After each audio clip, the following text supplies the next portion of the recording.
Vanakkam and welcome to Tamil Nadu Story, Madan. Very happy to have you here. These post-lunch sessions are very tricky. But looking at the packed audience here, I think we have a different story to tell. Having a crowd puller like you helps, I guess. Thank you so much for being here. Yeah. Thanks to your story and thanks to Indujaka. I don't know where she is in the crowd, but then thanks for inviting me here, and I'm looking forward for a good session. Pleasure is ours. So without much ado, shall we dive straight into the conversation? Now, for this conversation, Madan, we would like you to, draw from your own experiences and personal stories and insight, so that everyone who is here, not just content creators, but also aspiring entrepreneurs and young business leaders in general can benefit from. Okay, we'll start with your journey. Okay, could you, spotlight a couple of defining moments in your journey as a content creator, from a young boy in Thoothukudi to here, how has the journey been? That's part one of my question.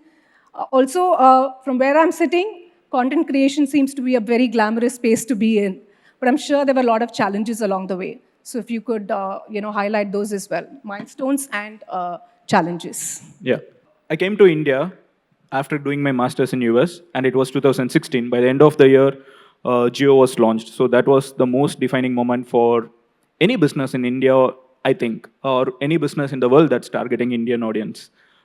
That changed my career path completely. And the second defining moment would be COVID.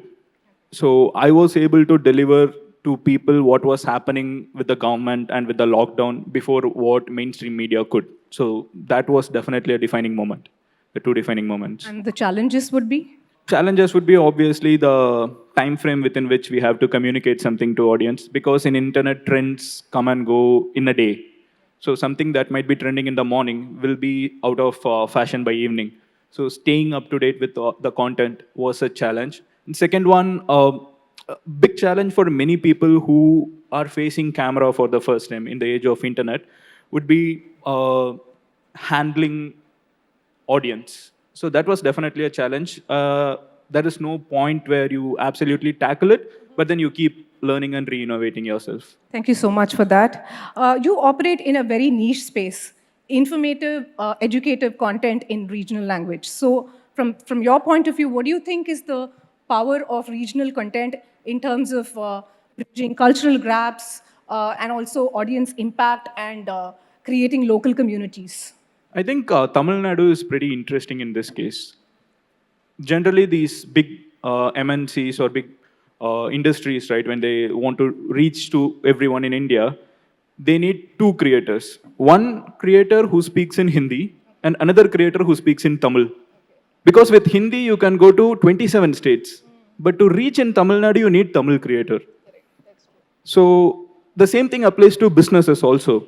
We are living in a state where no matter how much onslaught can happen from big players, but we also have our own ecosystem where Tamil Nadu has its own businesses, local industries, local entrepreneurs who have 8 crore audience who are set for them. This is an market that Tamils can take advantage of, because it would be a hiccup for a non-Tamil brand to enter this space. But this feeling of supporting our own local brands is spreading across the country and even the world, I guess.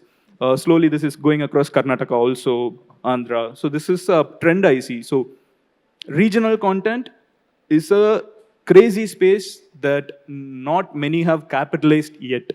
We are still in start of the tsunami. The wave is going to come, then hit and then take everyone. We are in the starting crazy stage. Space to be in, you say. Yeah. Why do you say that?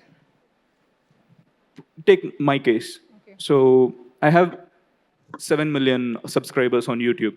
So another 2.5 million on Instagram. So cumulatively, it would be 10 million.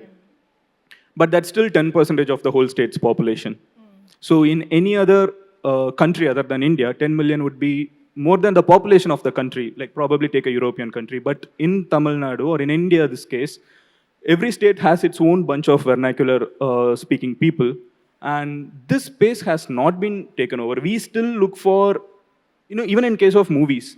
So we still look for, we watch KGF or we watch a Bahubali, then we want the same thing to be done in our state so that we can show it to others. So this space is applicable and also in business.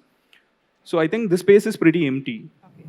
Your content is known for its variety and also the diversity of topics. I mean, and you also have this ability to break down very complex topics in technology or current affairs into bite-sized portions. So my question is simple. I mean, you take up topics like internet addiction, the huge layoffs of 2023, and even the economic frauds. I mean, these are really big, complex topics. So how do you go about researching them to ensure they're not only accurate, but also authentic to the audience? So I have my own team now. I started it alone, but now I have a research team. There are 4 or 5 people working on this topic, and it won't be like they won't be working for that particular day. This process would be happening for quite few weeks, and the last day I am getting a bunch of data. So then we sit and jam. 6 people jam before a video, and then we pick the high points that people would be interested in. Then we arrange it in such a way that it's a hook. It's like a proper movie. Even if it's a 10-minute video or if it's a single-minute reel, you need a hook at the start. You want a drama in the finish in the middle, and you want a proper happy ending at the end. And we want to give a solution, and we want to make sure that's getting shared. So we plan all this, and then we execute it. That's quite an interesting behind the scenes process you shared. And you're also known to be very fearless. I mean, you take up, taboo topics or you question social norms. How hard was it all? I mean, perhaps not now, but when you started out. I think I'm lucky to be in a generation that is pretty open. Uh, I think the fact that I got famous was also because of a bunch of taboo topics. So when you do something that others have not done, people start looking at you. If you do it correctly, then people start appreciating you. So I think Could you give an example so that the audience can understand? I think I have talked about probably menstruation cycle for women, right? This is something that is considered taboo. People don't talk about it openly. I think I was one of the first creators to talk about it while I already had 1 million subscribers. And that video is one of the highest watched videos in my channel. So in an industry that was dominated by men and men following, suddenly this video caters a new audience to me. Suddenly half of the population, which did not have much content to consume, suddenly start understanding, oh, there is a guy who talks about menstruation. Okay, what does he say? But you're not worried about the backlash or the trolls that follow? I actually didn't get backlash, to be honest. That's what I'm saying. I think we are in a lucky generation that is pretty open about progressive. I think in any business or any content creation or any field, as long as you're progressive, it's good. The moment you do something regressive, it's a problem. When you're progressive, and even if there is a backlash, you know in your brain and heart that you're doing the correct thing. So you can consider going forward.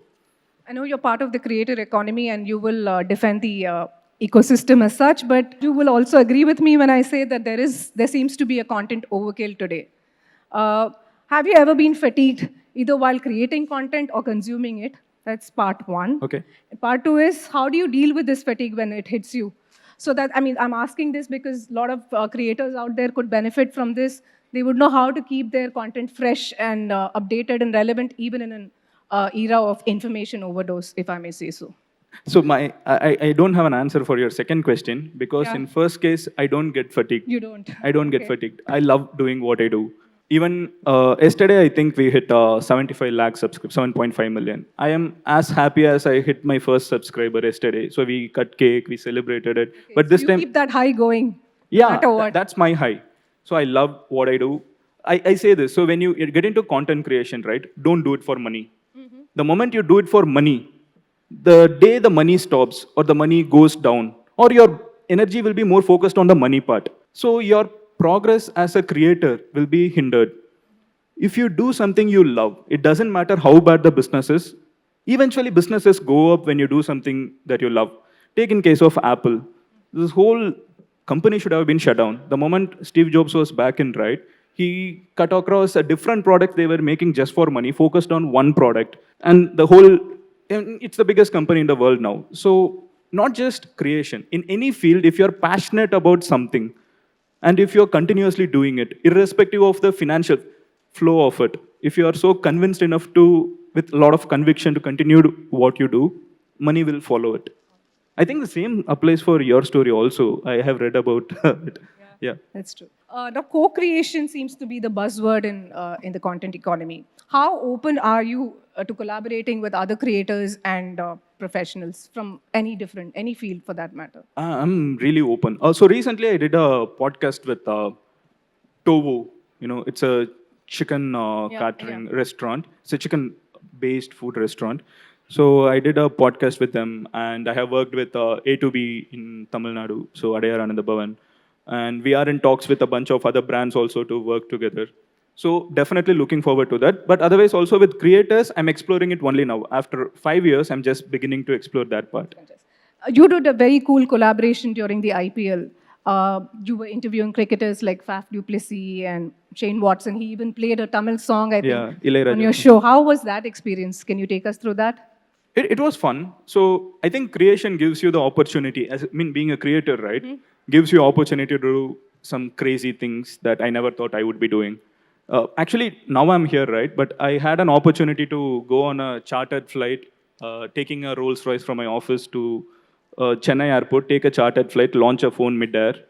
I skipped that. Yeah, launch a phone midair. So Samsung Fold is launching today. Okay. So this was an offer that came to me yesterday. Okay. So a lot of opportunities out there for So the aspiring. opportunities are crazy. The reason I'm saying this is because I never thought I would be doing all these things or these things would come to me. The reason I'm saying is this because anyone in this room, entrepreneur or not, a creator, have equal potential available in front of them today in terms of internet. So anyone can venture into it and grab attention. they want. Yeah. Who are your inspirations, either from movies or from the world of sports or pop culture or any field? Who are your inspirations? I'm the most random person you can find on the internet to be famous. Who are these random inspirations? So yeah, this random inspirations or Mahendra Singh Dhoni, bye from. That's not random by any means. I think everyone will agree. No, but think of his story. He is a boy from Bihar, now Jharkhand, who came into a cricket team that was dominated by people from Chennai, Bangalore, Delhi, and came up to be the leader, right? So I like him a lot. Steve Jobs, yeah. Anyone from Tamil Nadu or pop culture A here? lot of people from Tamil Nadu. A.R. Rahman is a very big inspiration to me. And I consider Dhoni a Tamilian. I know he will We also all do, consider don't we all Tamil, do. I guess. So, You are a youth icon of sorts, at least to people in this city and in this state. So, how would you encourage young people out there who are considering content creation as a viable career path? What kind of skills and knowledge should they be equipping themselves with? I think you need only one thing: shamelessness. Shamelessness, people? Yeah. I think 100% of the audience here want to be heard about what they want to say, or probably do a dance bit, or probably crack a joke on the internet. And 99.9% of the people in the same room do not do their first post because they are concerned about what their family would say, what their friends would say, what their spouse would say. So the moment you throw away that fear, uh, and you do that repeatedly, the first time you do it, of course, you are bound to get some kind of, you will be the butt of jokes in your gang. Default. It's bound to happen because you become a point of conversation. Be consistently shameless, keep re-innovating, and do it consistently. I think we have a winner here. So be fearless, be shameless is Madan Gowri's advice to the youth. We come to the last segment of this interview, of this conversation, really. How is the creator economy evolving? I mean, tell us how we can all make money doing content. And what are the new avenues of monetization you see? Uh, okay, I will make a statement. How can everyone fly in a Rolls Royce? I think the top creators in Tamil Nadu alone, I'm not even considering the country, the top creators in Tamil Nadu would be earning more than some of the most well-known actors in Tamil Nadu right now. I'm not even talking of the future. I'm talking about today. Same thing applies at national level and international level. Mr. Beast would be making more money than, I don't want to name an actor, but think of an actor that you think might be familiar, but Mr. Beast, the YouTuber, is actually earning more money than most actors. So the myth people have is that so we have three industries in India that's always considered to be a good business: cricket, cinema, politics. So we can add content to that now, to that list? I think content beats cinema because the probability of you making money on internet is more than you becoming a star in a cinema. Yeah. But what advice would you give for parents who don't want their kids to be doing this? Grab their phone, lock it away, throw it seven seas across, because if they want to do, they will do it. Okay, all right. For this question, I want you to do some crystal ball gazing. I mean, we don't have a crystal ball, but we can pretend there's one. Look into it and tell us how the future of the creator economy looks like. What are the trends and innovations you see? And also, since everyone is talking about AI, you should also share your thoughts on AI and how it will impact content creation. There are two fields that I genuinely feel is being impacted by AI a lot. One is medical. So we thought doctors will not be replaced. Of course, doctors will not be replaced, but AI equipping doctors to enhance their abilities is going crazy. Same thing is being applied for content creation. For example, you talked about the Shane Watson reel, right? So in that reel, if you go back, I mean, you can also check that if you have phone later. So on Instagram, if you see that reel, the whole reel was shot in landscape mode. But you will see a chandelier on top and you will see a huge carpet in the bottom. Both are created by AI. And not a single person has found this out. And that video has been viewed almost by 1 crore people in Tamil Nadu. But not one comment was that, hey, this is AI. So no one realizes it. That's how believable things are going to get. Yeah, my thumbnail is being generated by AI, my thumbnail. Okay. And my content research is heavily assisted by ChatGPT. Probably all the 5 people in my team who do content research also rely on ChatGPT to search about a particular topic. So yeah, the future of content creation, if you ask me that, since there's a ball here, I see influencers being the only category. There are cricketers now, there are movie actors now, there are infotainment YouTubers, there are Instagrammers. All these names will vanish.